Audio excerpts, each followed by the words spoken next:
Mes chers abonnés, bienvenue à tous. Prenez un instant, installez-vous confortablement car maintenant ouvrez grand vos oreilles et soyez bien attentifs. C'est l'heure de nous plonger dans ce qui fait battre le cœur de notre pays. C'est l'heure de l'actualité. S'informer, c'est comprendre le monde qui nous entoure. C'est se préparer, réagir et agir en toute conscience. Alors, ensemble, analysons, réfléchissons, posons les bonnes questions et surtout n'hésitez pas à réagir dans les commentaires car votre voix compte.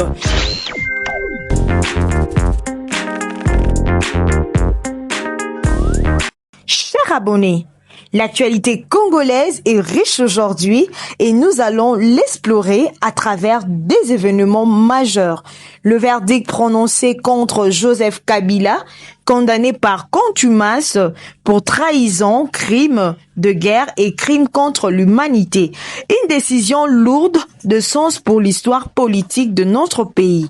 Et puis, la célébration de la journée internationale de personnes âgées ce 1er octobre qui nous invite à réfléchir sur le respect, le soutien et la dignité de nos aînés en République démocratique du Congo. Dans ces dossiers, chers abonnés, nous allons analyser ensemble le procès de M. Kabila, ses implications et critiques, puis nous tournerons vers la condition de personnes âgées, leur vécu, leurs défis et leurs attentes vis-à-vis de la société congolaise. L'actualité judiciaire congolaise vient d'être marquée par un événement majeur, un procès par contumace impliquant l'ancien président Joseph Kabila. Selon plusieurs sources relayées dans la presse, une haute instance militaire aurait rendu un jugement lourd à son encontre, alors qu'il réside actuellement hors du pays. Notre objectif n'est pas de juger, ni de prendre position, mais de présenter le fait de manière neutre, d'en analyser les implications possibles et de donner la parole à toutes les sensibilités. Joseph Kabila est actuellement en exil depuis 2023.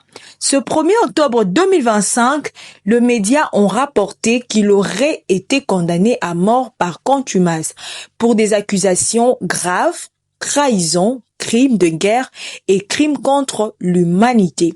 L'ancien chef d'État ne s'est pas présenté à l'audience, estimant selon certaines sources proches que le procès manque de garanties d'indépendance.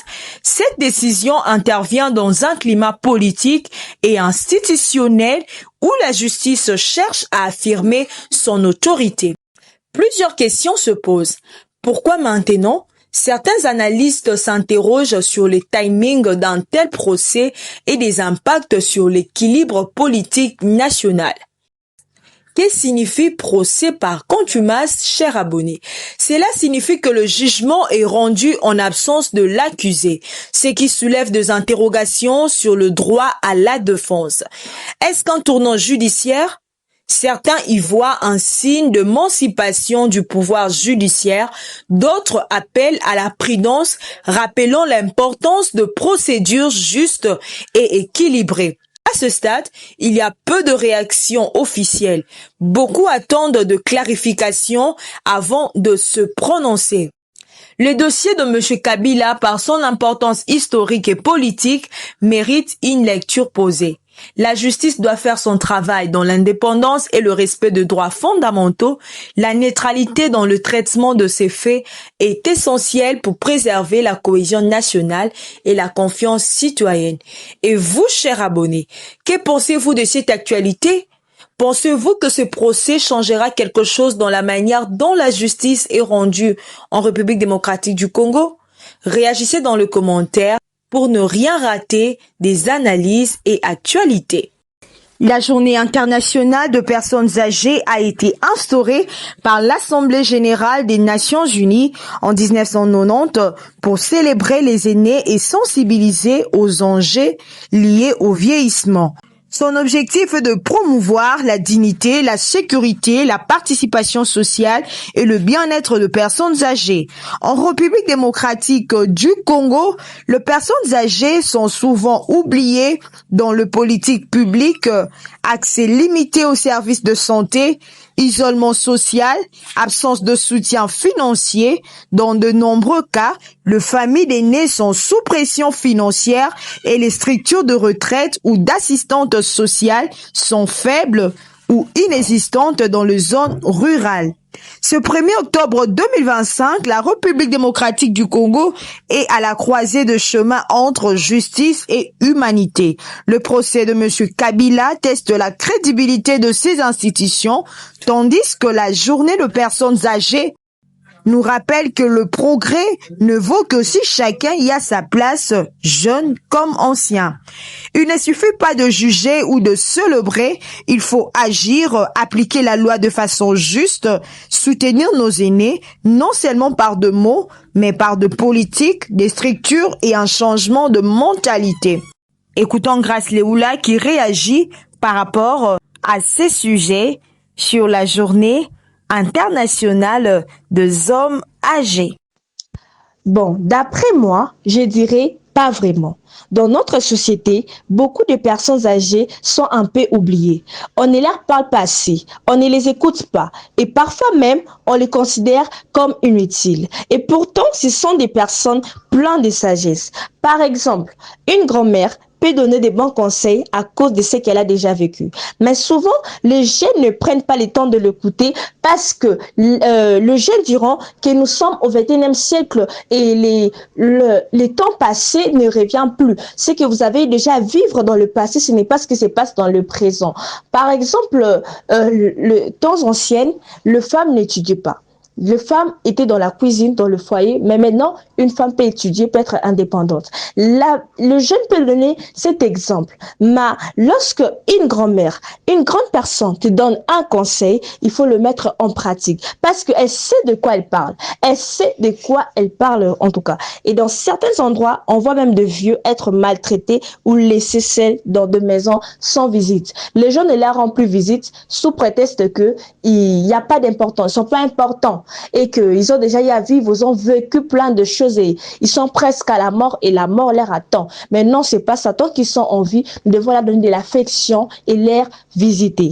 Et pour une solution pour améliorer leur vie, je dirais, il y a plusieurs choses simples et utiles que le gouvernement ou la communauté peut faire pour ces personnes.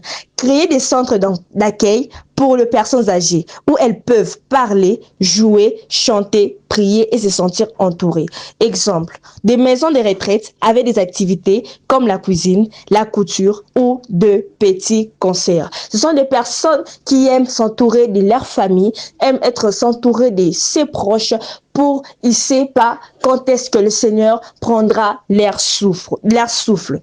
Avoir de médecins qui les suivent régulièrement. Souvent, lorsqu'une personne grandit, il y a des maladies qu'on ne comprend pas, des maladies incomprises qui arrivent et que souvent on n'arrive pas à détecter cela. Mais lorsqu'il prendra 2 médicaments et lorsqu'un médecin va le suivre régulièrement, sa santé sera un peu bonne. Souvent, lorsqu'on grandit, il y a souvent des maladies qui arrivent.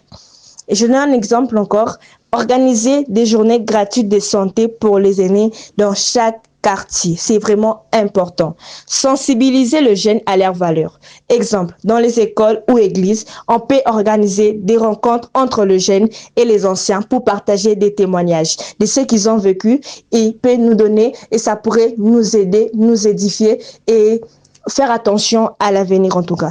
Donner des aides financières ou matérielles aux personnes âgées seules. Souvent, lorsqu'une personne vieillit, la personne n'a plus la capacité de travailler ni de faire quoi que ce soit parce que son corps est tellement fatigué et qu'il doit entrer en retraite et en repos. Mais lorsqu'il entre en retraite, qui va l'aider? Et c'est pour cela que je dis que il faut donner des aides financières ou matérielles aux personnes âgées. Exemple, distribuer des vivres, payer le médicament et leur offrir des habits, c'est vraiment important. Chers abonnés, je veux savoir, quel sujet vous interpelle le plus? Le procès ou la condition des aînés? Quelles mesures concrètes aimeriez-vous voir pour soutenir les personnes âgées en République démocratique du Congo?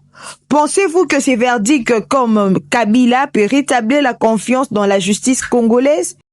Laissez vos réponses en commentaire. Abonnez-vous pour ne rien manquer de prochains dossiers.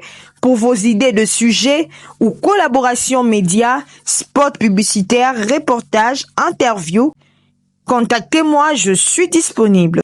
Chers abonnés de Jamie Voice, souvenons-nous qu'une société qui respecte ses personnes âgées est une société qui respecte sa propre mémoire.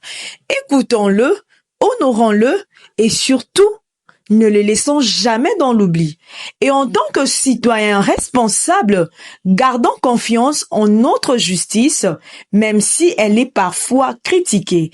Elle reste une institution clé pour le vivre ensemble et la stabilité de notre pays. Restons vigilants, mais restons aussi engagés pour une république plus juste, plus humaine et plus forte.